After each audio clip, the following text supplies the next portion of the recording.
Do'stlar, bugun 9-mart onaxonimizni uylari 30 kun deganda 100% ta'mirdan chiqdi. Qurilish ishlarimiz tugadi. Hammom tualetlari ham qurib bitirib bo'lindi. Hozir usta haqlarini ham beramiz va onaxonni mana bu eski yiqilib tushadigan holatdagi uylardan olib chiqib, mana bu yangi xona uylariga olib kirib, yangi mebellarga joylashtiramiz va duolarni olamiz. Qani ketdik.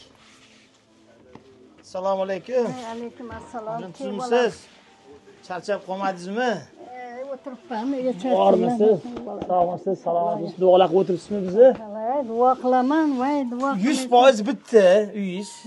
Mebellari ham bitti, hammomlaringiz ham bitti, hojatxonalar ham bitti. Hozir men sizni shu endi yangi xonadonga endi olib kiraman hozir. Qani sizni? Qani ustalar kelinglar, zarplata. Ustalarga boshida bir 20 qancha million berdim, qolgan pullari. Keling. Ustalarga ham bir anaqa rozi qilib o'ramiz. Siz 33 million sanang, mana qarang.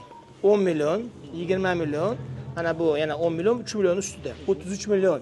Umumiy fundament, beton ishlariga tom qoqdinglar, boshqa qildinglar, hammom tualet qurdinglar. Mana kadrlarda hammom tualetlarini ham bitirishdi. Ikkinchi usta keling. Siz malyar ishlariga 8 million so'm shu skidkada qilib berdinglar. 14 milliondan 8 million rozi bo'ldinglar. Rozimisiz? Siz ham rozisiz. Endi keling. Santexnika 15 millionlik santexnikani ehson uchun 9,5 millionga qildingiz. 5 million mana qayirib qo'ying, 4,5 million. Hamma rozimi? Bo'ldi, ustalarni duo qilib qo'yinglar. Endi yuring. Ching endi mana bu yangi uyingizni eshigini qani. Bismillahirrohmanirrohim. Do'stlar, jamg'armamizda pul 0 bo'ldi. Mabodo bundan keyin yaxshi ishlarimizga siz ham hissa qo'shmoqchi bo'lsangiz, mana bu ikkita kartani qo'shib qo'yaman. Albatta majburiy emas, kim niyat qilgan bo'lsa. Shunaqa onaxonlarni xursand qilib, aziz aka, bizni ham hissamiz qo'shilsin deganlar uchungina. Bilgi? Mana. Voy, mebelda lekin yerda o'tiruvdingiz. Hali televizorlarda ko'rib, voy, mana nimalar yotsa indirdim, to'g'risida. Men endi o'zimga loyiq bo'lsa kerak desam bo'lam.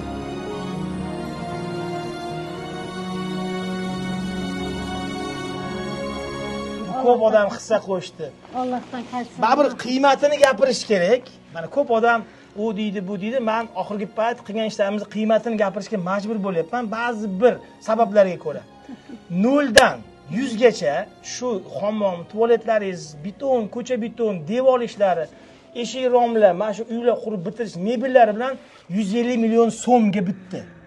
150 million so'm bizdan sizga ro'za Ramazon oyiga. Maylardan roziman. Keling, ikkinchi xonaga. Alloh rozi bo'lsin. Keling. 100% mana pardalarini ko'ryapsiz. Pardalariga ahamiyat bering. Ajoyib bo'lgan. Endi qo'limizdan kelgancha. Keling.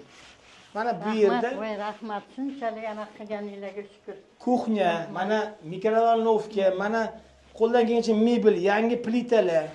Bu yerga ham udobniy bo'lsin deb televizor qo'yib qo'ydik. Ha, mana yerda o'tirib choy ichasiz, mana ha, choylarni damlab, qo'shnilariga dugonalaringiz kelsa, maza qilib, choylarni ichib shu yerda o'tirasiz. Hamma xursand, hamma duo qilyapti. Shunga, ha. Hamma xursand. Qilganiga hamma xursand. Siz xursand bo'lsangiz, endi bitta duo qilib bering endi. Allohim. Otani aziz deb ot qo'ygan ekan. Ilohim hamisha aziz bo'lib yurgin bolam. El yurtni ichida, qarindosh urug'laring ichida, tanish bilishlaring, do'stlaring ichida hamisha aziz bo'lib yur bolam. Internetdagi do'stlarim duo qiling, meni emas, bular. Internetdagilarga ham Allohim tan jonlarini sog' bo'lsin, umrlari uzoq bo'lsin, ilohim ota-onalari orzu havaslarini ko'rsin, qo'sha qarishsin, ilohim. Amin. Mana shu uyga nimaiki hissa qo'shgan bo'lsa, hammasini tan jonlari sog' bo'lsin. Musofirdagilar ham duo, uzoq yurtdilar. Musofirdagilar ham Allohdan jonlari sog' bo'lsin, bolalariga sog' salomat borib, topganlarni Alloh barakasini bersin. Amin.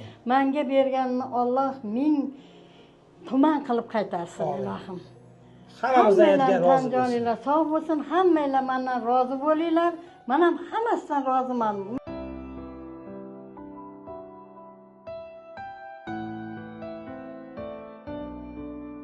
Hurmatli do'stlar, mujik сказал, mujik сделал, bu onaxonimizni ham rozi qildik, hammamiz nomimizdan. Kecha ham bir onaxonni xursand qildik. Bundan oldin kuni ham ertaga yana bitta ikkita onaxonlarimiz bor. onani begonasi bo'lmaydi. Jannat onalar oyog'i ostida. Shuning uchun bu onaxonlarni kim Alloh rozi rozi qilsa, hech qachon ishi yurishmay yomon bo'lmagan. Onani rozi qilgan inson hamisha ishi hamisha oldida bo'ladi. yo'linglar ochiq bo'lsin. Sizlarga omad beraver.